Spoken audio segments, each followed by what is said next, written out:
अघोषित विद्युत काट को नहीं तातिले लोके सालेपुर टाटा पावर बालिया ग्रिड अधीन चकपुर ग्रिड पक्षर लगातार एक मास हेब अघोषित विद्युत काट जहाँ दिन को 3-4 घंटा धरी होता बेले साधारण लोक मैंने अत्यधिक गरम अतिष्ठ होने राज्य सरकार और शक्ति मंत्री विद्युत काट न करने को घोषणा कर जगपुर टिपकोड्र मनमानी चरम सीमार पहुंची गुड़गुड़ी छोट पिला हार्ट रोगी किडनी रोगी कैंसर पीड़िता रोगी मैंने आउट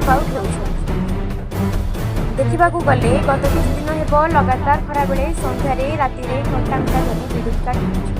अंचल लोक मैंने अनेक अभियोग होहल्ला कर टाटा पावर विभाग अधिकारी जेई एसडीओ कर्णपात कर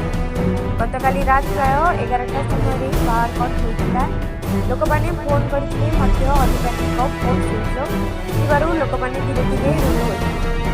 जगपुर टाटा पावर कार्यालय दुर्जन को पचरा उचरा कर 33 केवी फल्ट कर गोटे ताला पकई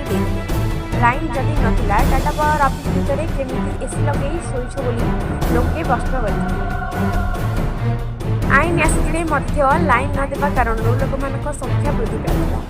उत्यक्त लोक मैंने ठेला पथर माड़ करने सहित छोट मोट आसबाबपत्र भंगारुजा करथिले यापर चकपुर फांडी अधिकारी और सालेपुर पुलिस हस्तक्षेप पर लोक मैंने शांत होते राति 2टारे किछि अंचल को लाइन दि जाइछि शक्ति मंत्री मिछ डिडिम्ब पिटुथिबा बेले साधारण जनता यार जवाब देवाकू अंटा भिड़ा देखा कटकरू भैरव चंद्र सेठी को रिपोर्ट संपर्क वार्ता।